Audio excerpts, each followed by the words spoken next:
मेरे पास में स्टूडेंट है, तैयारी कर रहा है, दलीप नाम है। तो उसने ये सवाल पूछ लिया, एक व्यापारी द्वारा दो वस्तुएं बेची जाती है, उसमें से एक वस्तु 20% लाभ पर बेची जाती है जिसका विक्रय मूल्य दूसरी वस्तु के क्रय मूल्य के बराबर है, जो 20% पर हानि पर बेची जाती है। तो प्रभावी प्रतिशत लाभ या हानि कितनी होगी, ये पूछ लिया। तो बोला गुरुजी कर सकते हो क्या? मैंने कहा यार हूँ तो हिंदी का, पर मैं कर दूंगा, देखते हैं। तो मैं आपको हल करके बता रहा हूँ। एक व्यापारी द्वारा दो वस्तुएं बेची जाती है। यहाँ एक बार लिख लो, एक वस्तु और दूसरी वस्तु, ठीक है, ये दो वस्तुएं बेचता है वो कह रहा है इसमें एक वस्तु 20% लाभ पर बेची जाती है। यानी अगर ये वस्तु है, ये 20% लाभ पर बेची जाती है, यानी 100 की चीज़ उसने 120 में बेच दी, ठीक है। खरीदते हैं वो क्रय मूल्य होता है और बेचते हैं वो विक्रय मूल्य होता है, ठीक है, बेचने वाला। तो हमने जो प्रश्न कहा है वैसा किया है। प्रश्न में क्या कहा है कि एक वस्तु 20% लाभ पर बेची जाती है, यानी 100 की चीज़ 120 पर बेच दी। फिर वो कह रहा है जिसका विक्रय मूल्य ना, जो हम निकालेंगे बेची जाती है विक्रय मूल्य, वो दूसरी वस्तु के क्रय मूल्य के बराबर है। यानी ये जो विक्रय मूल्य इसका, ये दूसरी वस्तु का क्रय मूल्य बन गया 120 रुपये, ठीक है। अब ये आगे कह रहा है कि वस्तु के क्रय मूल्य के बराबर है जो 20% हानि पर बेची गई।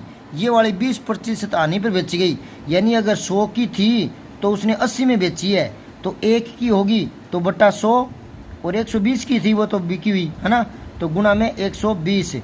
तो काट लो, 10 से 10, 10 से 10, तो 12 8 है 96, यानी वो 96 में बिकी है, ठीक है।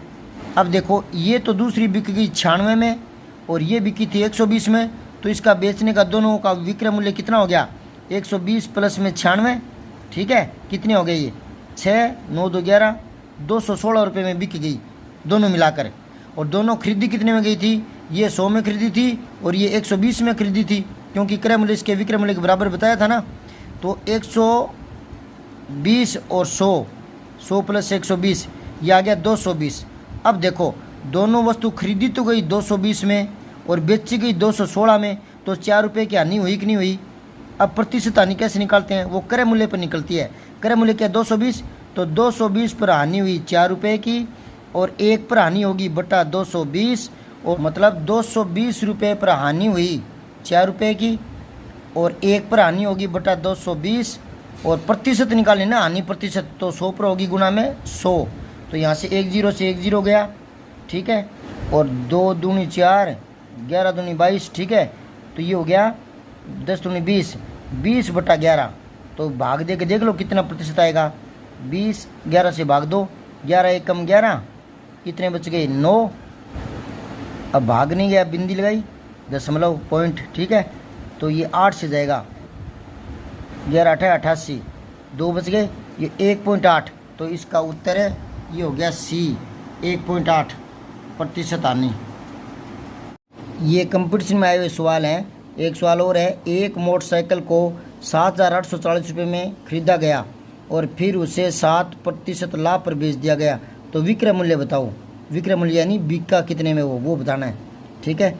तो देखो मोटरसाइकिल था, ये इसका क्रय मूल्य कितना बताया है, खरीदा कितने में? क्रय मूल्य था 7,840, ठीक है। अब वो कह रहा है कि 7% लाभ पर बेचा, यानी अगर 100 रुपये में खरीदा था तो 107 में बेचा था, और अगर 1 में खरीदा होता तो बटा 100, और खरीदा इतने में था तो गुणा में 7,840। बस अब इसको काट दो, तो काटने की ज़रूरत नहीं है, ये नीचे अगर 2 0 हो तो पॉइंट लगा दो सीधा ही, है ना। या एक बार ऐसा करो, इसको और इसको गुणा कर लो। तो गुणा कैसे करोगे? 7,840 को 107 से गुणा करो, बच्चों की तरह कर लो। कैसे करोगे? 7 0 0, 7 चौका 28, सलपागी 2, 7 8 56, 57 58, सलपागी 5, 7 7 49 और 5 54।